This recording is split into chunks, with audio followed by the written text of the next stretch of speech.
50வது படம். ஒரு 5 மகாராணிகளாவது மகாராஜுக்கு இருக்கணும்ல. எனக்கு அது கொஞ்சம் வருத்தமாக இருந்தது. அது மகாராஜானா மகாராணியோட தான் இருக்கும்னு நினச்சேன். அப்போ நாட்டை யார் தான் ஆள்றது? அந்த புறமே கதின்னு ஆகிடாதா? அல்ல, மகாராஜாக்கள் அப்படி தானே இருந்தாங்க. எல்லா மகாராஜா அப்படி இருந்துக்கு வாய்ப்பு இல்லை இல்லைங்க. ரைட்டு. இப்போ 50வது படத்துலேயே அந்த காலத்து மகாராஜா, 75வது 100வது படத்தில் முதல்வர், பிரதமர், கவர்னர், ஜனாதிபதி. அதாவது மகாராஜ் கீழே தான் பதவி. நீங்கள் சொல்கிறது வந்து அது கீழே போயிடுதுல இல்லையா? இல்லை, இந்த காலத்துக்கு. இந்த காலத்துக்கான மகாராஜாங்கிறது அப்படி யோசிச்சு வைக்கல. எனக்கு இந்த படத்துக்கு மகாராஜன் வச்சதே வந்து ஒரு சாமானிய அவன் முடித்திருத்தும் தொழிலாளி. அவனுக்கு மகாராஜான் பேர் வச்சு அவனை அந்த அந்த சீட்டை சிம்மாசனம் ஆக்கினது இருக்குல்ல, அது நான் ரொம்ப ரசிக்கிறேன். ஸோ அதனால் டைட்டில் வந்து 50வது படம் அப்படி இருக்குன்னு நினச்சி வைக்கவே இல்லை. அது அமைஞ்சு போச்சு. தயாரிப்பாளரும் சுதன் சார் இருக்குன்னு நாங்கள் நினைக்கல, இயக்குனர் இருக்குன்னு நினைக்கல. அது அமைஞ்சு போச்சு. ஸோ அது வந்து ஒரு இதுவாகிடுச்சுன்னு வச்சுக்கோங்க. இந்த மகாராஜா டைட்டில் ஓகே, ஸ்ட்ராங்காக எதாக வேணும்னு ஃபிக்ஸ் பண்ணுறது ப்ரொடியூசர். ஒரு ரேண்டமாக எழுதும்போது மகாராஜான்னு சொல்லும்போது இது வச்சுக்கலான்னு சொன்னார். இல்லை யோசிக்கலான்னு ஒரு 3 இல்லை இதுதான் வேணும் அப்படின்னு சொல்லி ஸ்ட்ராங்காக இது பண்ணுறது ப்ரொடியூசர் சுதன் சார். பிரயாச்சத்தன் சார் தேடுறீங்களோ? மேடையில் ஒரு மாதிரி சொன்னீங்க, ஃபோன் எடுக்க மாட்டேங்கிறாருன்ட்டு. இல்லை அவர் அதே மறுத்து பேசல. அவர் ஃபோன் எடுக்கலைங்கிறது உண்மை தான். அவர் காசு கொடுத்து படம் எடுக்க சொன்னாருங்கிறது உண்மை தான். எல்லாம் உண்மையை சொல்லிட்டாப்புல. முக்கியமாக அவருக்கு நிஜமாக நித்தினுக்கு வந்து இன்னும் பேசவோ மறைச்சி பேசவோ தெரியல. நான் சொன்னேன் கொஞ்ச நாள் பழகிடும்டா, இன்டர்வியூலாம் பார்த்து கற்றுக்கூடா, மற்றவங்க எல்லாம் பேசணும் பார்த்து கற்றுக்கோன்னு சொல்லியிருக்கேன். அப்புறம் சார் விஜய் சேதுபதி சார், அப்புறம் நீங்கள் காது எல்லார் காதையும் நீங்கள் இருக்கிறீங்க, ஆனால் உங்கள் காதில் கட்டு போட்டே இருக்குது இந்த ட்ரெய்லரில். ஆமாம் சார். அதான் சார் படம் வந்து பார்த்துட்டு சொல்லுங்கள் சார். ஆனால் என்கிட்ட சொல்லுங்கள் சார், மக்கள்கிட்ட சொல்லாதீங்க சார் ப்ளீஸ். விஜய் சேதுபதி ஒரு நிமிஷம் சார். சொல்லுங்கள் சார்.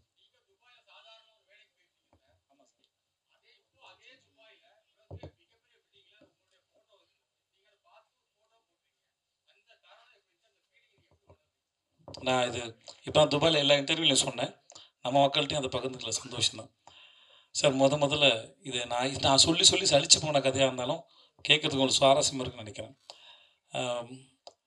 சார். இங்கே ஒரு கம்பெனியில் அக்கௌண்டண்ட்டாக வேலை பார்த்துனேன் சார். அது பேர் GKS enterprises, cement company sir. மாதம் 3500 சம்பளம் சார். இன்னொரு ஃப்ரெண்டு சொல்லி ஹீரோ ஸ்டார்னு ஒரு கம்பெனி இருக்குது, அங்கே துபாயில் வேலை கேட்குறாங்க, அங்கே 12,000 ரூபா சம்பளம்னு சொன்னாங்க. 1000 திர்ஹாம் சேலரி. என்கிட்ட அப்போ பாஸ்போர்ட் இல்லை. நான் வந்து பாஸ்போர்ட் எடுக்கிறதுக்காக அப்ளை பண்ணியிருந்தேன். டைம் ஆகிடும், எனக்கு சீக்கிரம் போகணும், 10 நாளில் ஊருக்கு போகணுன்னு சொல்லிட்டாங்க சார். அப்போ வந்து நானே என்னோடய degree certificate, ration card, contract certificate எல்லாத்தையும் எடுத்துகிட்டு நேராக கமிஷன் ஆஃபீஸ் போய்ட்டேன். அங்கே ஒரு நல்ல மனுஷன் இருந்தார். எனக்கு யாரையும் எதிர்பார்க்கல. ஏன்னா ஏரியாவில் கவுன்சிலர் பார்க்கணும்னு சொன்னாங்க, காசு கொடுக்கணும்னு சொன்னாங்க. கையில் சுத்தமாக காசு கிடையாது, எனக்கு எதுவும் தெரியாது. அப்போ நான் இருந்த ஏரியா ஓகே. அப்போது நான் நேராக எதுக்கு எனக்கு யாரும் தெரியாது போது நான் நேராக கமிஷன் ஆஃபீஸ் போயிட்டேன். அங்கே போய் இந்த டிபார்ட்மெண்ட் எங்கே கேட்டு உள்ளே இருந்தது. ஒரு நல்ல மனுஷன் இருந்தார். அவர்கிட்ட இதெல்லாம் காமிச்சு, சார் குடும்ப சூழ்நிலைனால வேலைக்கு போகிறேன், எனக்கு இந்த மாதிரி கேட்குறாங்க சார், சீக்கிரம் போகணும் சார்னு. நல்ல நேரம் அவர் எடுத்தார் பாஸ்போர்ட். அந்த பாஸ்போர்ட் அப்ளிகேஷன் இவ்வளோ வந்திருந்தது சார். அதை எடுத்து என்னோடய அப்ளிகேஷன் எடுத்து, தம்பி நீங்கள் நாளைக்கு காலையில் போயிடுங்க உங்கள் ஏரியா போலீஸ் ஸ்டேஷனுக்கு. ஏரியா போலீஸ் ஸ்டேஷனுக்கு போனேன். அவர் வந்து என்னை கேட்டார், உங்களுக்கு கமிஷன் ஆஃபீஸில் ஆள் தெரியுமான்னு. எனக்கு யாரும் தெரியாது. ஆனால் எனக்காக அவர் சொல்லியிருக்காரு. பாஸ்போர்ட் கிடச்சிது, வாங்கிட்டு ஊருக்கு போனேன். ஒரு கவர் கொடுத்துருந்தாங்க. அந்த கவரை பார்த்து பட்டேல்னு ஒரு தாத்தா வருவார், அவர் கூட்டிகிட்டு போகிறேன்னு சொல்லிட்டாங்க. அவருக்கு 75 வயசு, எனக்கு 20 வயசு. அப்போது அவர் வந்து என்ன 21 வயசு எனக்கு. அவர் வந்தார், விஜய் அப்படின்னாப்புல கூப்பிட்டு போனால். வெளியே வந்தால் பாலைவனத்தில் மழை பெய்யுது. நம்ம துபாயில் பெரிய ஆளாக போகிறோம்டா அப்படின்னு நினச்சி கனவுகளோடு நான் போகிறேன். அங்கேருந்து ஒரு 15-20 நிமிஷம் என்னோடய ரூமு. ஒரு 6க்கு 3 பெட் ஒன்று கொடுத்து அங்கே கொடுத்துட்டாங்க. அப்புறம் முடித்தோடனே என்னை நேராக கோயிலுக்கு கூப்பிட்டு போனாங்க. சரி, கோயிலுக்கும் போயிட்டோம், கன்ஃபார்ம் ஆகிடுச்சு நான் பெரிய ஆள் ஆகுறதுன்னு சொல்லிட்டு சாமியை பார்த்து அப்புறமா என்னோடய ஆஃபீஸ் போனேன், முதலாளியை பார்த்தேன். ஸோ இப்படி அப்புறம் ஆனால் நான் நினச்ச அளவுக்கு வாழ்க்கை மாறலை. அது ஓரளவுக்கு குடும்ப வறுமைக்கு சூழலுக்கு அது வசதியாக இருந்தது. நான் சம்பாரித்து போனோம். மாதம் 10,000 ரூபா அனுப்பிட்டு இருந்தேன் நான்.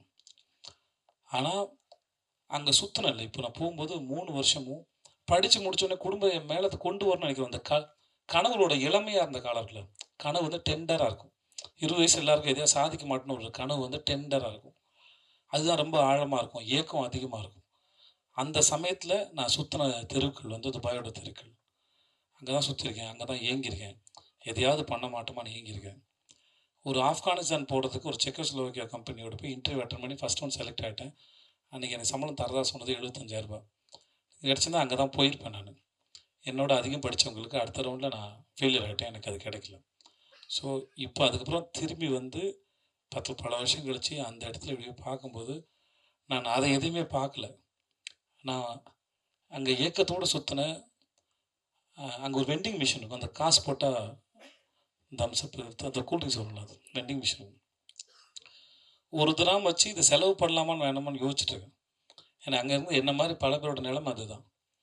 ஏன்னா காசு இஷ்டத்தை செலவு பண்ணிங்கன்னா வீட்டுக்கு பணம் அனுப்ப முடியாது, கொண்டாட்டெல்லாம் முடியாது. அங்கே வியாழக்கிழமை ஆனால் எல்லோரும் ஒன்று கூடுவோம், ஒன்றா சமைச்சு பிரியாணி சமைச்சு சாப்பிட்டுட்டு அப்புறம் துணியெல்லாம் துவைச்சி காய போட்டுட்டு சாயந்தரம் ஆனால் அங்கே கிரிக் இருக்கும், அந்த ஊரை பரதுபாய் தேரதபம் இருக்கும், அங்கே போய் சும்மா கொஞ்சம் இருந்துட்டு திரும்பி முடி இவ்வளோ தான் இருக்கும். ரூமை சுத்தம் பண்ணுறதும் பாத்ரூம் கழுவுறதும் சமைக்கிறதும் இவ்வளோ தான் வாழ்க்கை. அது இதை தாண்டி கனவு காண கூட நேரம் இருக்காது. ஸோ அந்த ஞாபகங்கள் தான் வந்துட்டு இருந்தது ஒழிய எனக்கு இது தெரியவே இல்லை, இந்த இடத்துல இருக்க முடியும் பாரு. அப்போது அன்னைக்கு நான் ஏக்கத்தோடு சுற்றின அந்த நாள் வந்து எனக்கு சொல்லியிருக்கு, உனக்கு ஒரு நாள் பரிசு இருக்குடா இந்த இடத்துலன்னு. ஸோ ஒவ்வொரு நாள் பின்னாடி வேற ஒரு நாளோட சேர்ந்து ஒரு முடிச்சிருக்கு. ஒவ்வொரு விதைக்கு பின்னாடி ஒரு பெரிய மரம் இருக்குது, அதில் நிறைய பறவைகளுக்கு கூடு இருக்குங்கிறது தெரியாதுல்ல, அது அந்த விதைக்கு தெரியாது இல்லையா? அதை போல தான் ஒவ்வொரு நாளையும் நான் பார்க்குறேன், நான் நினைக்கிறேன். சேதுண்ணா, ஆக்சுவலாக நடுவில் வந்து நீங்கள் வந்து ஹீரோவாக இருக்கும்போது மாசாக வந்து எல்லாத்தையும் பண்ணிகிட்டே இருந்தீங்க. அதுக்கப்புறம் திடீர்னு கேரக்டரைஸ் இறங்க ஆரம்பிச்சிட்டீங்க. எங்கே இறங்கினேன்னு சொல்லும்போது மாஸ்டர்லேருந்து எல்லாமே அது தனி இறங்குனது இல்லை, அது பேர் முதல்ல வந்து இறங்குனது இல்லை. கேரக்டரைஸ் போக ஆரம்பிச்சிட்டீங்க ஹீரோவாக. கண்டிப்பாக கிடையாது, அது அப்ரோச் இல்லைன்னு சொல்ல வரேன். நீங்கள் வில்லன் இல்லாமல் ஹீரோ இல்லை, தீமை இல்லாமல் நன்மையின் அருமை தெரியாது, வெயில் இல்லாமல் நிழல் தெரியாது, அவ்வளோதான் கணக்கே ஒழிய. அது ஈக்குவல், அது பேலன்ஸ். என் கணக்கு அதுதான் ஒழிய. நான் வில்லனாக பண்ணும்போது உங்களை எவ்வளோ என்டர்டெயின் பண்ணுறேங்கிறது ரொம்ப கவனமாக இருந்தேன். நான் வில்லனான் பண்ணி உங்களை போர் அடித்து ரொம்ப அவர்ஷன் க்ரியேட் பண்ணிட்டேன்னா நான் ஹீரோ நடிக்கிற படங்கள் அது பாதிக்கும். ஆனால் நான் வில்லன் நடிக்கும்போது எவ்வளோ தூரம் என்டர்டெயின் பண்ணலாங்கிறது தான் கணக்கு, என்னவாக இருந்தாலும் சரி. அது போகிற போக்கில் பண்ணலன்னு சொல்லுவாங்க, வேற ஒன்றும் இல்லை. இல்லை 50-50 வந்து எல்லாருக்குமே மிக முக்கியமாக தருணமாக இருக்கும். ஏன்னா 50வது படம் என்ன திரும்பி பார்த்தா அது பேசணும் அப்படின்னு இருக்கும். ஏன்னா இங்கே 40க்கு 40 அடித்த மாதிரி உங்களுக்கு 50க்கு 50 அடிக்கணும் அப்படின்ற ஒரு எக்ஸைட்மெண்ட் இருக்கும். அப்படி இருக்கும்பொழுது இந்த கதையில் இந்த 50வது படத்துக்கு இதை சூஸ் பண்ணால் நல்லாயிருக்கும் அப்படின்னு எதை வச்சு நீங்கள் இதை தோணுச்சு? முதல்ல சரி எதுன்னு இங்கே யாருக்குமே தெரியாது. அப்படி தெரிஞ்சால் எல்லாரும் சரியானதை கொடுத்துருவாங்க, அந்த கணக்கு எங்களுக்கு தெரியாது. ரெண்டாவது, இந்த கதை கேட்கும்போது ஒரு டைரக்டரோட பேஷன். கதை யார் வேணால் சொல்லலாம், கதை யார் வேணால், அது எடுக்கிறவர்கிட்ட தான் இருக்குது. ஒரு கதையை எப்படி மக்கள்கிட்ட கொண்டு போய் சேர்க்க போகிறோம், மக்களின் ரசனை என்ன, டைரக்டரோட சாய்ஸில் தான் எல்லாமே இயங்குது அது. ஸோ எனக்கு இந்த டைரக்டர் ரொம்ப பிடிச்சிருந்தது. நான் குரங்கு பொம்மையை பார்க்கல, ஷூட்டிங் போகிறதுக்கு ஒரு 4 நாள் முன்னாடி 2 நாள் முன்னாடி தான் படமே பார்த்தேன். அப்போ தான் பார்த்துட்டு அவன்கிட்ட பேசினேன். மற்றபடி டைரக்டர் எனக்கு ரொம்ப பிடிச்சிருந்தது. ஸோ இந்த கதை நல்லா இருந்தது. அப்போது 50வது படமாக அனௌன்ஸ் பண்ணோம். இவர் சொன்னார், சுதன் சார் சொன்னார், சார் நானே பண்ணிடுறேன் 50வது படத்தை அப்படின்னு. எனக்கு 25வது படமும் நல்லா பண்ணி கொடுத்தாரு. எனக்கு அவர் மேலேயும் பெரிய நம்பிக்கை இருந்தது. ஸோ அப்படி தான் அமைஞ்சது. இது எந்த பிளானும் இல்லை. அப்புறம் எனக்கு வந்து 50வது படம் நல்லா ஓடணும்னு நினச்சா அப்போ 49 51வது படம் என்ன எல்லா தயாரிப்பும் பணம் போட்டு எடுக்கிறாங்க. ஸோ எல்லா படமும் ரொம்ப முக்கியமான படம் தான் ஒழிய 50ங்கிறது ஒரு இந்த கடந்து வந்த பாதையை ஒரு ஞாபகப்படுத்துறது தான், அதை தாண்டி வேறு உண்மை கிடையாது. எனக்கு அந்த எண்ணம் கிடையாது 50 நடிச்சிடணும், 100 பெருசாக ஓடிடணும். அப்படி பார்த்தா சீதக்காதுக்கு மாதிரி ஒரு படத்தை 25 படம் செலக்ட் பண்ணியிருக்க மாட்டேன். அந்த படம் வந்து நான் வரது 1/2 மணி நேரம் தான் வரேன் நான். ஆனால் ஒரு ஆர்ட் ஃபார்மோட ரெப்ரஸன்டேட்டிவ் அந்த கேரக்டர். கலை எந்த பாகுபாடும் இல்லாமல் எந்த வீட்டு பிள்ளையின் மீது கூட அது இறங்கும் அப்படிங்கிறது அந்த படம் சொல்ல வருது. அதுக்கு பணமோ பேரோ புகழோ பரம்பரையாக வர அறிவோ தெரியாது, எங்கே வேணால் இறங்கும் தான் அந்த படம் சொல்ல வந்தது. அப்படிப்பட்ட ஒரு படம் 25வது படமாக இருக்கிறதுல நான் பெருமை கொள்கிறேன். அது அந்த படத்தை நம்பினார்ல ஒரு தயாரிப்பாளர். அது வியாபார ரீதியாக பெருசாக போகாதுன்னு அவருக்கும் தெரியும். ஆனால் நல்ல படம், அது என்டர்டெய்னிங்கான ஃபிலிம் தான் அது. ஆனாலுமே அதை நம்பினார்ல, அது அவருடைய நம்பிக்கை. எனக்கு அந்த மாதிரி படம் கிடைச்சது எனக்கு பெரிய சந்தோஷம். டைரக்ட் சார் ஆக்சுவலாக மகாராஜான்றது எப்பயுமே வந்து ஒரு அங்கே ஒரு கோல்டு அந்த மாதிரி தான் எதிர்பார்ப்பாங்க. பட் ஆனால் நீங்கள் மகாராஜாவில் ஃபுல்லாக பிளட்டாகவே இருக்குது. இது கவித்துவமாலாம் ஆன்சர் பண்ண தெரிலண்ணே, கதைக்கு தேவைப்பட்டுச்சு வச்சுட்டேண்ணே.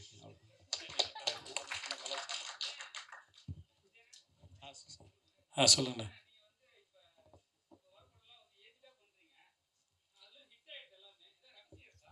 இவ்வளோ ஏஜில் பண்ணிட்டு எனக்கே போர் அடிச்சு. இப்போ நான் வந்து வேணான்னு முடிவு எடுக்கிறேன், எனக்கே போர் அடிக்குது.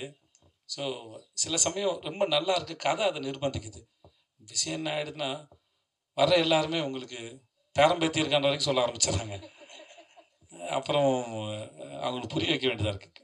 நானும் எதுக்கு அந்த கேட்டை ஓப்பன் ஆகி வச்சுருக்கேன்னா, சம்டைம்ஸ் ரொம்ப எக்ஸைட்டிங்காக இருந்துச்சுன்னா, ஒரு சில கதைகள் வந்து இப்போ மகாராஜா வந்து நான் வர்றதுக்கு முன்னாடி, இல்லைப்பா எனக்கு வேண்டாம், எனக்கு இல்லை ஒரு 16-17 வயசு பொண்ணு எனக்கு பொண்ணாக நடிக்கிற மாதிரி நான் நடிக்க வேணாம்னு சொல்லி வச்சுக்கோங்களேன், நான் இந்த கதையை மிஸ் பண்ணியிருப்பேன். ஸோ இந்த மாதிரி ஒரு அனுபவம் கிடைக்கும்போது அதை வந்து, ஏன்னா இதுக்கு முன்னாடி தான் மேரி கிறிஸ்மஸ் பண்ணேன், அதில் ஒரு 30 வயசு ஆள் தான் நான் அதில். ஸோ அதனால் ஒரு சுதந்திரம் இருக்குல்ல, ஒரு ஆக்டராக நான் வந்து ஒரு ஒரு லாக் பண்ணிக்காமல் இருக்கிறதுல ஒரு ஃப்ரீடம் இருக்குதா நான் நினச்சிக்கிறேன். நான் அதனால் அந்த கேட்டை இன்னும் திறந்து வச்சுருக்கேன், வேறு ஒன்றும் இல்லை. விஜய் சேதுபதி சார் 50 படத்தில் வெற்றி தோல்வி நிறைய பார்த்துருக்கீங்க. 100 கோடி 200 கோடி 1000 கோடி வரைக்கும் பார்த்துருக்கீங்க. அந்த சமயத்தில் உங்கள் மனநிலை எப்படி இருக்கு அந்த வாரம்? அதே மாதிரி தோல்வி 200 கோடி 1000 கோடிலாம் பார்க்கவே இல்லை நான்.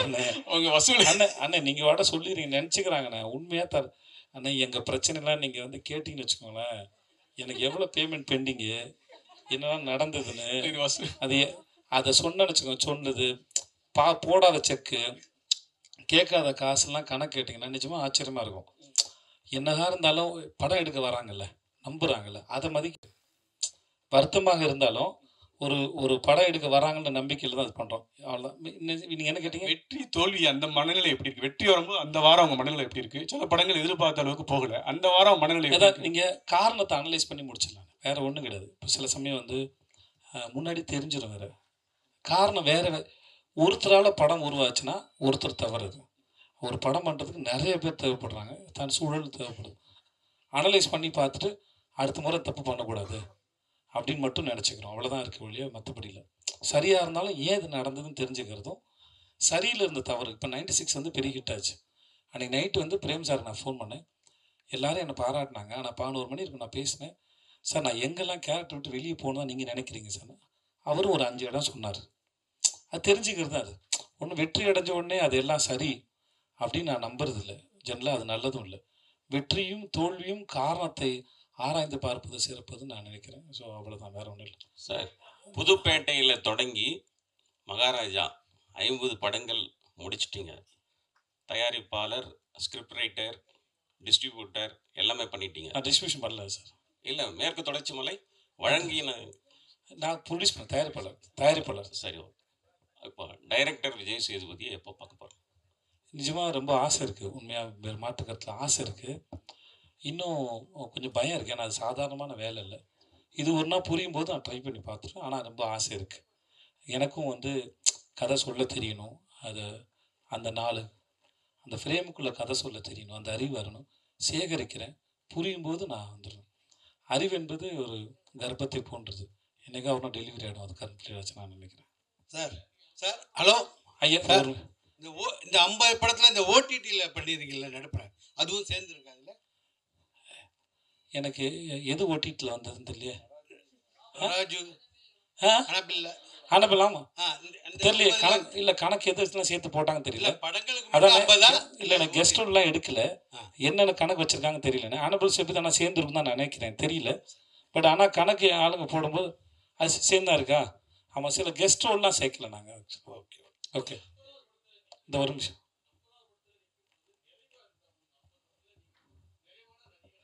சார் நிறைவு அடையலை சார். நிறைவு அடைஞ்சிட்டா அது முடிஞ்சு போச்சுன்னு அர்த்தம் சார். அது ஸ்டேட்மெண்ட்டுக்காக சொல்லலை சார்.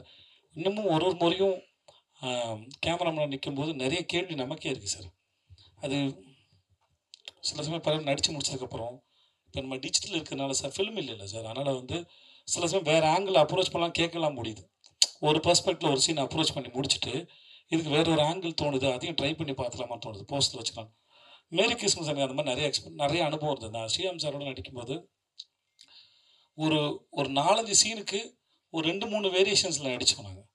ஸ்ரீராம் சார் எப்படின்னா அவர் ரொம்ப ஓப்பனாக இருப்பார். அதனால் விஜய் எனக்கு நீங்கள் பண்ணிவிடுங்க, இது நல்லா இருக்குது, அதையும் பண்ணிவிடுங்க, நல்லா இருக்குது, நான் எடிட்டிங் டிசைட் பண்ணிக்கிறேன்னு சொல்லுவார் அவர். ஸோ அந்த மாதிரிலாம் நிறையா இதெல்லாம் கிடைக்கும். ஸோ எவ்வளோ கலை என்பது அதான், எவ்வளோ தேடினாலும் எவ்வளோ தோணினாலும் அது அமிர்தம், அது வந்துக்கிட்டே தான் இருக்கும், அது வந்து குறையாது. ஸோ அதனால் அந்த எக்ஸ்பீரியன்ஸ் தான் சார் ரொம்ப அழகு. ஒரு ஸ்டேஜுக்கு மேலே தன்னிறைவு அடைதல் இல்லைன்னு நினைக்கிறேன் ஆர்ட் ஃபார்ம் பொறுத்த வரைக்கும். அதை நீங்கள் எக்ஸ்பீரியன்ஸ் மட்டும் தான் உங்களை வந்து என்ஹான்ஸ் பண்ணும், இல்லை என்கரேஜ் பண்ணும், இல்லை அதை வாழ்கிறத சுவையை வந்து ரசிக்க வைக்கும் நான் நினைக்கிறேன். விஜய் சேவி சார், நீங்கள் நடித்த 50 படத்தில் தனிப்பட்ட முறையில் பிடிச்சிங்கன்னா கடைசி விவசாயி எனக்கு, ஆண்டவன் கட்டளை, சூப்பர் டெலக்ஸ், அந்த மாதிரி நீங்கள் ரொம்ப ரசித்து பண்ண படம் என்ன படம்? ரொம்ப கஷ்டப்பட்டு மன ரீதியாக உடல் ரீதியாக பண்ண படம் என்ன படம்? நீங்கள் சொன்ன சார், நீங்கள் சொன்ன படம் கடைசி விவசாயம் இருக்குல்ல சார், ரொம்ப கஷ்டம் சார். அது ஸ்பிரிச்சுவல் வந்து உணர்றது இல்லையா சார், அதுக்கு பெரும் காலம் எடுக்கும். அது ரொம்ப கஷ்டப்பட்டேன், அதை தொடர்றதுக்கு ரொம்ப கஷ்டப்பட்டேன். அதெல்லாம் வந்து ஸ்பிரிச்சுவாலிட்டி வந்து அவ்வளோ சாதாரண விஷயம் நான் நினைக்கிறேன். எல்லாத்தையும் சரண்டர் பண்ணி அப்படியே ஏற்றுக்கிற ஒரு தன்மை வரணும். அது எனக்கு இன்னும் வாழ்க்கையில் வரல. ஆனால் அது பெர்ஃபார்ம் பண்ணும்போது அது ஃபேக்காக பண்ணிடக்கூட ரொம்ப மெனக்கேட்டேன். ஓரளவு நான் தொட்டான்னு நினைக்கிறேன். அது பண்ணும்போது எனக்கு எப்படின்னா, அங்கே மக்கள் வந்து என்னை நம்பினாங்க. நான் விபூதி இங்கே வச்சுருந்தேன், அந்த சுருக்கு பையிலேருந்து அடிச்சுன்னா கையில் விபூதி வந்துடும், உள்ளே கை விடுது, இங்கே அடித்தாலே வந்துடும். வரிசையில் நின்று என்ன வர வேணும்னு கேட்பேன். மழை பெய்யும், காடு நல்லா இருக்கும் போங்க, அடுத்து என் புள்ள நல்லா இருக்கும், புள்ள நல்லா படிக்கும் போ, அப்படின்னு எல்லோரும் விபூதி பூசிடுவேன் நான். அது நான் வந்து மனசார தான் நான் அதை செஞ்சேன். நான் அந்த கதாபாத்திரம் ரொம்ப ரசித்தேன். நான் எழுதுனத மணிகண்டன் கேட்டு எப்படி தடவை அதை எழுதுனீங்க அப்படின்னு. ஸோ அது ரொம்ப கஷ்டமானது. சூப்பர் டீலர்ஸும் சாதாரணமான விஷயம் இல்லை. அது குமாரராஜான்னு ஒரு மாபெரும் அந்த டைரக்டர் இல்லாட்டி அந்த மாதிரி கதையை வேறு யாரும் நம்பி நான் போயிருப்பேனான்னு கூட எனக்கு தெரியாது. ஏன்னா அந்த படம் நான் என்ன நம்பி போகவே இல்லை. பாலகுமார் ரொம்ப கஷ்டப்பட்டிருக்கேன். நிறைய படம் இருக்குது. அது சில சமயம் உங்களுக்கு படமாக தெரியாது. சில சீனில் போய் நிற்கும்போது எம்டி ஆகிடும். ஒரு இடம் இரவி பண்ணும்போது காத்திட்டு நான் கேட்டிருக்கேன்.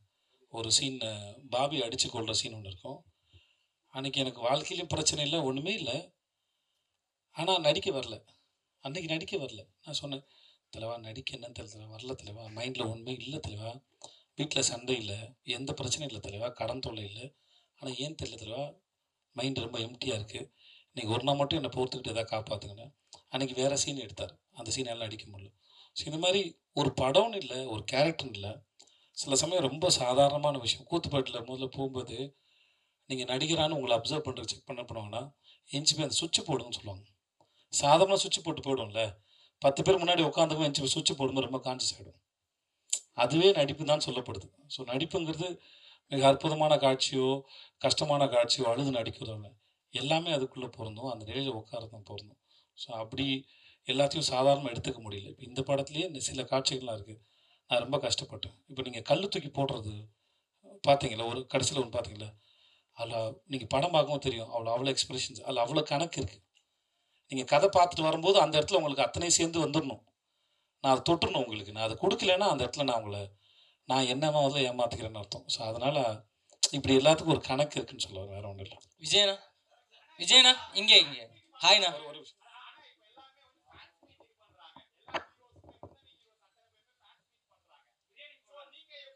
யார், நாகராஜா? ஓகே.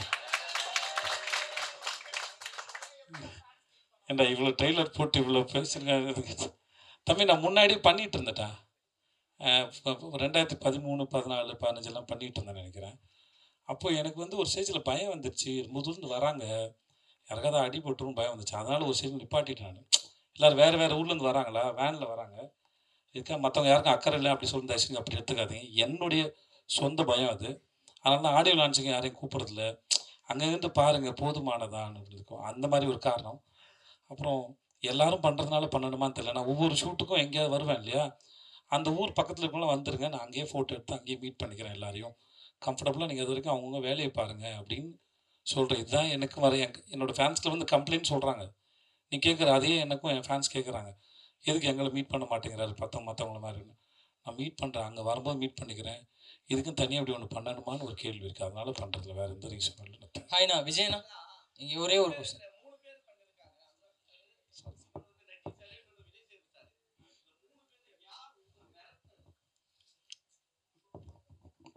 இவர்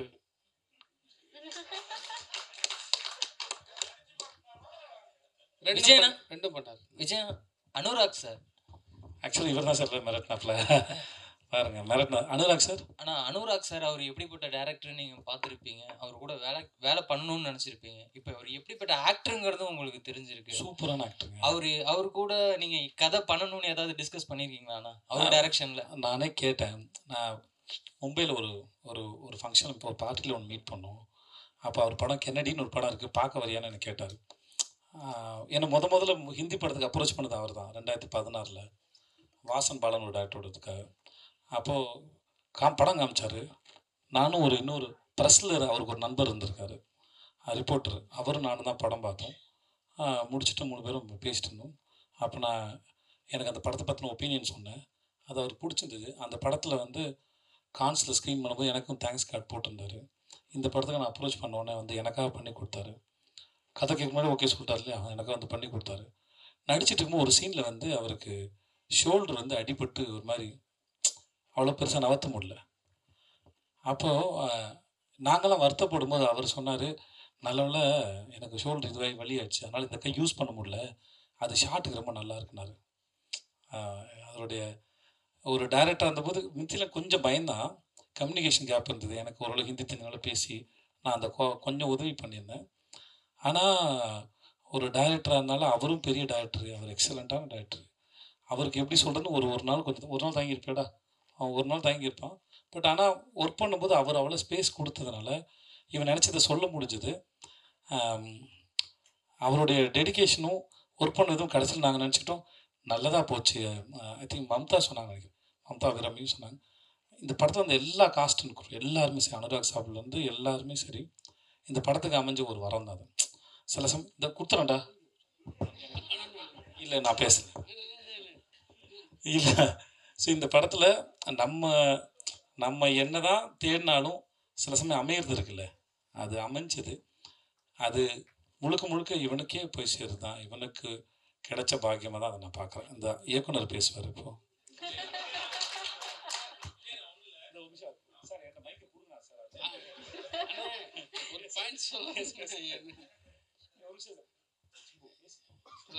அனுராக் சார் ஒரு சீனில் படியில் விழணும். அவர் பாடி ரொம்ப ஃபேட்டாக இருக்கும். நமக்கு அது ரொம்ப சார் நீங்கள் லைட்டாக விடுற மாதிரி பண்ணிக்கோங்க, டூப் வச்சு மேட்ச் பண்ணிக்கலாம் அப்படின்னு சொல்லி நமக்கு அது தெரியல, ரொம்ப பிடிச்ச மனுஷனால ஒரு மாதிரி ஒட்டிக்கிட்டு குழந்த மாதிரியே ஒட்டிக்கிட்டு அவர் பார்த்துட்டு இது பண்ணிகிட்டு இருந்தேன். கேமரா சரி சும்மா படுங்க சார், சும்மா ஒரு கியூ மட்டும் கொடுங்க அப்படின்னா டப்புன்னு உழுந்து போண்டிட்டாரு. அது கேமரா தெரியாம நான் பாட்டு உள்ளே போயிட்டேன். அவர் பிடிச்சி திட்டாரு, அறிவு நீ டைரக்டர் அது என்னது அப்படின்னு சொல்லி திட்டிட்டு அப்புறம் கூப்பிட்டு வச்சு பாடம் எடுத்தார். இப்படி இருக்கணும், நீ பயப்படக்கூடாது, யார் என்ன இருந்தாலும் அப்படின்னு சொல்லி கிட்டத்தட்ட அதுக்கடுத்து ஒரு லென்த்தாக உருண்டிட்டு வரணும். அண்ணன் சொன்ன மாதிரி கை உடஞ்சி போச்சு. கொஞ்சம் தூரம் மட்டும் வாங்க சார், நீ நடந்து வந்துடலான்னா அது இல்லை, நீ உனக்கு என்ன தேவை எடுத்துக்கலாம்னு சொல்லிட்டு உருண்டிட்டே வந்துட்டுருக்காரு. தவழ்ந்து வந்துட்டு இருந்தார். அது ஒரு இதுவாக இருந்தது. நம்ம பெருசாக பார்த்த ஒரு ஆள் என்ன எப்படி இது பண்ணுறாரா அப்படின்னு அந்த எமோஷனை எப்படி என்ன சொல்ல தெரியல. ஏதாவது ஒரு விஷயம்னா தப்பானா அண்ணன் என்ன அப்படின்னு சொல்லி அண்ணன்கிட்ட வச்சுருப்பேன். அண்ணன் இல்லாத சீனில் ரொம்ப கஷ்டப்பட்டேன். ஒரு நிறைய இடங்கள் கூட உதவி பண்ணிகிட்டே இருந்தார். ரொம்ப நன்றி. விஜய் சேதுபதி 2 கொஸ்டின் உங்கள்கிட்ட. ஆக்சுவலி ஃபாரின்ல போய் வேலை பார்க்குறவங்களுக்கு தான் சொந்த மண்ணோட அருமை தெரியும் அப்படின்னு சொல்லுவாங்க. அது மாதிரி நீங்கள் அதர் லாங்குவேஜில் போய் நிறைய மூவிஸ் பண்ண ஆரம்பிச்சிட்டிங்க. ஸோ நீங்கள் தமிழ் சினிமாவோட அருமையை அங்கேருந்து பார்க்கும்போது என்னென்ன விஷயங்கள் ஹைலைட்டாக தெரிஞ்சுது, எந்தெந்த விஷயங்கள்லாம் உங்களுக்கு சார் தமிழ் சினிமாவில் இதெல்லாம் இருக்குது அப்படிங்கிற மாதிரி நீங்கள் சொல்லலாம்? முதல்ல எனக்கு இன்னமும் அந்த அளவுக்கு சென்ஸ் வரல. ஏன் சொல்கிறேன்னா, இன்னமும் அந்த மொழியும் கலாச்சாரம் முழுசாக புரியல. இன்னும் நான் அங்கே கன்வின்சிங்காக நடிக்கிறான்னு கூட எனக்கு தெரியல. ஆனால் மக்கள் என்னை ஏற்றுக்கிறாங்க. அவங்க மக்கள் செல்வன்னு சொல்லும்போது நல்லா இருக்கு கேட்குறதுக்கு. நம்ம ஆளுங்கள் புரிந்து தமிழ் பேசுகிறோம், நமக்கெல்லாம் புரியும் போது என் மொழி தெரியாதவங்க கூட என்னை அப்படி சொல்லி அட்ரஸ் பண்ணும்போது கேட்குறது நல்லாயிருக்கு. பட் எனக்கு என்னென்னா, இன்னும் நான் அதை பண்ணுறதே கன்வின்சிங்காக பண்ணல. அது ஒரு நாள் பண்ணதுக்கப்புறம் தெரியும். மற்றபடி இது உலகத்தில் எங்கே போனாலும் ஒன்று தான், கதை சொல்லப்படுது, கதாபாத்திரம் வழியாக சொல்லப்படுது, அது அந்த இடத்துல அந்த மண்ணில் வாழ்கிற மக்களுடைய உணர்வுகளை பதிவு பண்ணுது. இட்ஸ் டாக்குமெண்டேஷன் நான் நினைக்கிறேன். மற்றபடி எனக்கு எந்த இன்னொரு கொஸ்டின். ஆக்சுவலி 50th மூவி அப்படின்னா நீங்கள் கடந்து போகிறேன் அப்படின்னு நீங்கள் சொன்னீங்க. ஆனாலும் மோஸ்ட்லி ஹீரோஸ் என்ன பண்ணுவாங்க அப்படின்னா கமர்ஷியலாக, கலர்ஃபுல்லாக, ஒரு மாதிரி ஃபன்னாக, ஈவன் போஸ்டர்லாம் ரிலீஸ் ஆச்சு அப்படின்னாக்கா அவ்வளோ ஒரு ஸ்டைலிஷாக இருக்கும். பட் ஏன் நீங்கள் இந்த 50வது படம் மகாராஜாவாக இருக்கணும்னு நினச்சிங்க? ஈவன் நீங்கள் நினச்சிருந்தா கூட இது 51 மாற்றிருக்கலாம். என்ன ஒரு ஆக்டராக எந்த பாயிண்ட் ஆஃப் வியூவில் இது 50வது படம்? நீங்கள் 50வது படம்னு உங்கள் மனசில் நிற்கணும், உங்களுக்கு பிடிக்கணும், உங்களை இம்ப்ரெஸ் பண்ணணும்னு நினச்சேன். ஸோ அதுக்கு இந்த கதை சரியாக இருந்தது. நான் மனசில் ஒரு விஷயத்தை வச்சுக்கிட்டு அதுக்கு தேடினா செட் ஆகுமான்னு எனக்கு தெரியல. ஏன்னா அது பெர்ஃபெக்டாக உனக்கு கிடைக்குமா தெரியாது. இது தென்கட்சி கோசோம்னு கதையிலே ஒரு கதை கேட்டிருக்கேன். அதில் வந்திருக்கோம். பெர்ஃபெக்ஷன் என்பது உங்கள்கிட்ட யார் எதிர்பார்க்கணும் அவங்க மனசில் ஒரு ஓவியம் இருக்கும். அதை போல் ஓவியத்தை வரைஞ்சிட்டிங்கன்னா அது பேர் பெர்ஃபெக்ஷன் சொல்லுவாங்க அப்படின்னு ஒரு கதை சொல்லியிருப்பாரு. ஸோ அந்த மாதிரி என் மனசில் ஒரு விஷயத்தை வச்சுக்கிட்டு அந்த மாதிரி ஒருத்தர் படம் பண்ண நினச்சேன்னா அது தேடி தேடி டயர்ட் ஆகிடும், வயசாகிடும். ஆனால் இவர் கொண்டு வந்து ரொம்ப சிறப்பாக இருந்தது. இதுவே 50வது இருக்கட்டும்னு நினச்சி தான் அந்த பண்ணுறது தான். சேதனா இது நிறைய இருக்கு. நான் இங்கே சார் என்ன ஒரு நிமிஷம் நீ ஒரே நிமிஷம் ரம்னாக்கு ஓகே வேற கேள்வி. அண்ணா அப்படி ஒன்றும் இல்லை தலைவா. இதுவே இன்னமும் சொல்ல தலைவா, எனக்கு எப்பயாரோட அந்த மக்கள் சில வந்து எடுத்துன்னு தலைவா ஆசைப்படுறேன். அதுவே பட்டம் வேணும் தான் தோண்டிட்டு இருக்கு. அறிவு ததான் அறிவு வந்துச்சுன்னா பிரச்சனையே இல்லை. அறிவு இருக்கணும், அது பொறுப்பு இல்லை. எவ்வளோ பேருக்காக சேர்ந்து சிந்திக்கிற ஒரு வேலை இல்லையா, அவ்வளோ அசால்ட்டாக நான் எடுத்துக்க மாட்டேன். அதனால் எனக்கு அறிவு வந்துச்சுன்னா நான் ஓப்பனாக சொல்கிறது, எனக்கு அந்த ஆட்சேபனை இல்லை. எனக்கு அதை பற்றின சென்ஸ் இருக்கணும். ஆமாம், இவ்வளோ பேருக்கு பதிலாக நம்ம முடிவு எடுக்கிறோம், அவங்க வாழ்க்கை தீர்மானிக்கிறோமோ, ஏதோ ஒன்று பொறுப்பு இருக்குன்னா அதுக்கான சிந்தனையும் அறிவும் அரசியலும் தெரிஞ்சால் மட்டும்தான் நான் செய்யணும்னு நினைக்கிறேன். மற்றபடி வேறு யார் மேலே எனக்கு எந்த ஒப்பீனியன் கிடையாது. செல்வண்ணா என்னண்ணா இங்கே என்ன இங்கே என்னன்னா இப்போ வந்து இன்னும் 2 கேள்வி முடிச்சுக்கலாமா? சேதுண்ணா இப்போ வந்து சேதுண்ணா முதல்ல வந்து ஒரு 2 வருஷத்துக்கு முன்னாடி வந்து ரொம்ப சோஷியலாக இருப்பாங்க, எல்லாரையும் வந்து டக்குன்னு மீட் பண்ணுவாங்க, அதெல்லாம் ஒரு விஷயம் போயிருந்தது. இப்போ வந்து சமீப காலமாக வந்து உங்களை மீட் பண்ண முடியல, உங்களை வந்து ஏதாவது ஒரு ஃபோட்டோ ரிலீஸ் பண்ணுறது கூட கொஞ்சம் கஷ்டமாக இருக்குது அப்படின்னு சொல்லிட்டு ஒரு டூ வீக்ஸ் முன்னாடி, ஒரு லாஸ்ட் வீக் முன்னாடி கூட ஆர்கே வெள்ளி மேகம் ஒரு படத்தோட டைரக்டர் அவர் வந்து 4 படம் மலையாளத்தில் பண்ணியிருக்காரு. அவர் வந்து உங்ககிட்ட வந்து ஒரு டைமும் உங்கள் சைடில் கேட்குறாங்க, யாரும் வந்து ரெஸ்பான்ஸ் பண்ணலையா. அவர் என்ன ஒரு வார்த்தை சொல்கிறாருன்னா, அவர்கிட்ட என்னங்க ஒரு ஃபோட்டோ தான் கேட்க போகிறோம், 4 சென்ட் இடமா கேட்க போகிறோம்னு சொல்லிட்டு வெளி மாநிலத்துலேருந்து வந்து உங்களை வந்து கொஞ்சம், ஆனால் வந்து உங்களுக்கு ரொம்ப பிடிச்ச ஒரு டேரக்டர். அவர் என்ன சொல்கிறாருன்னா, எனக்கு ரொம்ப ரொம்ப பிடிக்கும், வேறு யாரும் நான் மீட் பண்ணவே போகலை, அவரை மட்டும் நான் போய் பார்க்கலான்னு போகிறேன், உங்கள் சுற்றி உள்ள ஆளுகள் வந்து யாரும் மீட் பண்ண விட மாட்டார். அவர் ஒரே வார்த்தை சொல்கிறார், நான் அவர்கிட்ட வந்து 4 சென்ட் இடமா சொல்லட்டுமா? என்ன தெளிவாக சொன்னது நான் புரியும். அதான் எனக்கு புரிஞ்சு இல்லை, அது புரிஞ்சிச்சு. நான் இதுக்கு பதில் ஒன்றும் இல்லை. எனக்கு ட்விட்டரில் போய் பார்த்தீங்கன்னா தெரியும், என் படங்களோட மற்றவங்க படம் தான் அதிகம் ரிலீஸ் பண்ணியிருப்பேன். நீங்கள் கம்பேர் பண்ணி பாருங்கள். இது இன்னொரு ஹீரோவுடைய வேறு யாராவது, நீங்கள் நான் பேர் சொல்லக்கூடாது, வேறு ஒரு 5-6 ஹீரோக்கள் யாராவது எடுத்துக்கோங்க, அவங்க எவ்வளோ மற்ற படங்கள் ரிலீஸ் பண்ணியிருக்காங்க, நான் எவ்வளோ ரிலீஸ் பண்ணியிருக்கேன்னு பாருங்கள்.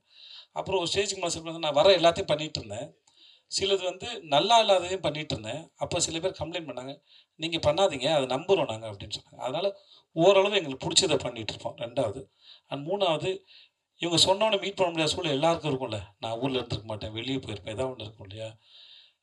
அவர் எப்படி அவர் வேலைகள் பிஸியாக இருப்பாரோ அந்த மாதிரி நானும் என்னுடைய வேலைகள் பிஸியாக இருப்பேன். நிறைய பேர் நிஜமாக நேரம் கிடையாது தான், இருந்தாலும் நான் மீட் பண்ணி சந்தித்து ஃபோட்டோ எடுத்து தான் இருக்கேன். அதுக்கு உதாரணமாக நீங்கள் கடந்த 1 மாதமாக, ரொம்ப நாள் முன்னாடி போனேன், கடந்த 1 மாதம் இல்லை 2 மாதமாக நான் எத்தனை படங்கள் ரிலீஸ் பண்ணிருக்குன்னு பார்த்தீங்கனாலே உங்களுக்கு தெரியும். என் நண்பர் ஒருத்தர் வந்து அவருடைய இது ரிலீஸ் பண்ண சொல்லி கொடுத்தாரு. நான் போஸ்டர் பார்த்தேன், போஸ்ட் நிஜமாகவே எனக்கு கன்வீன்சிங்காக இல்லை, ஆனால் இந்த படம் வேணாமே அப்படின்னு அவர்கிட்ட சொல்லியிருக்காங்க. ஸோ எனக்கு பிடிக்கணுங்கிறது தான் கணக்கு ஒழிய, மற்றபடி சினிமாவில் இருக்கிறதுனால என் படத்தை மட்டும் ப்ரொமோட் பண்ணணுன்ற அவசியம் எனக்கு கிடையாது. என்னுடைய பாப்புலாரிட்டி இன்னொரு படத்துக்கு ஓரளவு லிஃப்ட் பண்ணணுன்னா அதை செய்யணுங்கிறது தான் எண்ணம். நீங்கள் சும்மா செக் பண்ணி பாருங்கள், அது நான் சொன்னால் நல்லா இருக்காது. அன்பு முத்தங்கள் குறைச்சி போச்சுன்னு சொல்கிறாங்க. அன்பு முத்தங்கள் இல்லை, இப்போ ஏர்போர்ட்டில் கூட்டத்தினரில் கேட்கும்போது கொஞ்சம் கூச்சமாக இருக்குது. நீங்கள் ஷூட்டிங் ஸ்பாட்னா பரவாயில்ல, ஏர்போர்ட்டில் கேட்கும்போதெல்லாம் அது இப்போ அங்கே உட்காந்து எல்லாம் கொடுத்துடல. அங்கே எல்லோரும் நிறைய பேர் போயிட்டுருக்காங்க, வேறு மொழி பேசுகிறவங்க. என்னடா அவன் எல்லாருமே கிஸ் வச்சுன்னா நீங்கள் மாட்டாங்களா, அது தவிர வேறு ஒன்றும் இல்லை. சேதனா ஒன்றும் இல்லை. ஆக்சுவலி நான் வந்து ஒரு 2K கேட்டேன். ஸோ எங்களை மாதிரி இருக்கிற எல்லாருக்குமே ஒரு சின்ன ஆசை, அதை நான் உங்ககிட்ட கேட்கணும் அப்படின்னு ஆசைப்பட்றேன். ஸோ இதற்கு தானே ஆசைப்பட்டாய் பாலகுமாரா, நடுவில் கொஞ்சம் பக்கத்துக்கான அந்த மாதிரி படங்கள்லாம் இப்போது நாங்கள் எல்லாருமே பயங்கரமாக எக்ஸ்பீரியன்ஸ் பண்ணுறோம், ரொம்ப பிடிச்சிருக்கு. ஸோ ரீசெண்டாக அந்த மீன் பேஜஸில் நீங்கள் பார்த்துருப்பீங்கன்னு நினைக்கிறேன், அந்த சாங்ஸ் எல்லாம் ரெகுலராக போட்டுருக்கேன். ஸோ அந்த மாதிரி படம் உங்ககிட்ட இருந்து எப்போ நான் எதிர்பார்க்கலாம்? அடுத்து எனக்கு இதற்கு தானே ஆசைப்பட்டாய் மாதிரி எனக்கு ஏதாவது ஒரு படம் வேணும். இல்லை சார், நானும் எல்லாருக்குமே இல்லை, நானும் எதிர்பார்க்குறேன். இதில் என்ன, நீங்கள் அந்த படம் நடிக்கிறது ரொம்ப ஜாலியாக இருக்கும், இன்ஹிபிஷன்ஸே இருக்காது, நீங்கள் வந்து ஜாலியாக இருக்கும். எனக்கு அம்மையில் இப்போ பாலகுமாரா வந்து அமைஞ்சது, அமையணும், அதான் சொல்கிறேன், அமையணும். அது இப்போ எழுதுனவங்க மட்டும் நம்பினா பத்தாது, நடிக்க போகிற நான் நம்பினாதான் என்னை நம்பி படம் பார்க்க வர உங்களுக்கு நான் சரியாக கொடுக்க முடியும்னு அர்த்தம். அப்போ அதே மாதிரி ஒன்று எழுதிட்டு வந்தால் அது நடக்காது. அது ஒரு மூடு, வேற ஒரு மூட்லேயும் அதை கொடுக்கணும். சார் 2 வச்சுக்கலாம். அடுத்து ஆனா அந்த படம் பார்க்குறப்போ என் வயசு 15. அப்போ நீங்க சொன்னது எதுவுமே புரியல. ஆனா இப்போ எல்லாமே புரியுதுங்கிறத மட்டும் பதிவு பண்ணிக்கிறேன். தேங்க்யூ. ஒரே நிமிஷம் இருங்க சார்.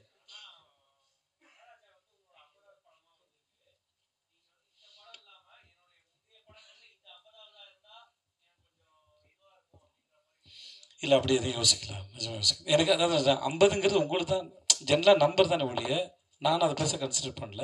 எல்லா படத்தோட வெற்றி முக்கியம். கடைசியாக முடிச்சுக்கலாம் சார். சார் ரொம்ப நேரம் அது கேளுங்க சார். ஒரே நிமிஷம்ங்க. இவர் ரொம்ப நேரமாக ஒரு பெரிய மனுஷன் கேட்டே இருக்காப்ல சார். பதில் சொல்லிக்கிறேன், நீங்கள் கேளுங்க. மொத்தமாக வெள்ளை கலர் டை அடிச்சு வந்துருக்கீங்கன்னு நினைக்கிறேன். இல்லைண்ணே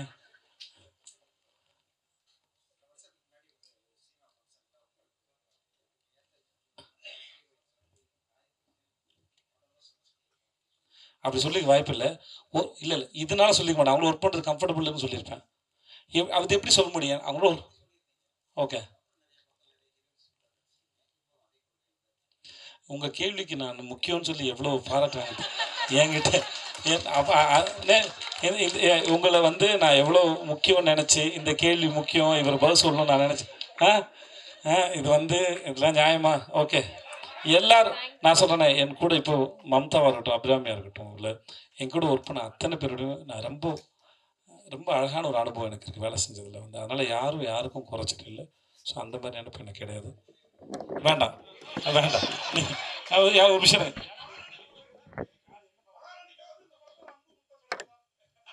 சார், அது கரெக்டு. இதுக்கு இல்லை நீங்கள் படம் பாருங்கள், தெரியும் மகாராணி யார் இந்த படத்தில் உங்களுக்கு.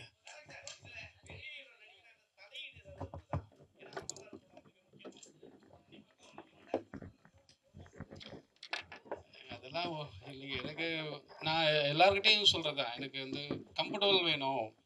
நான் எல்லாத்தையும் சொல்லணும். நான் இப்போ சேதனங்கிட்டலாம் என்ன வேணால் சொல்லுவேன். ஆனால் இது பாருன்னு தெரியலம்பேன். நான் எனக்கு இந்த கொடுத்து வாங்குறது ரொம்ப பிடிக்கும்.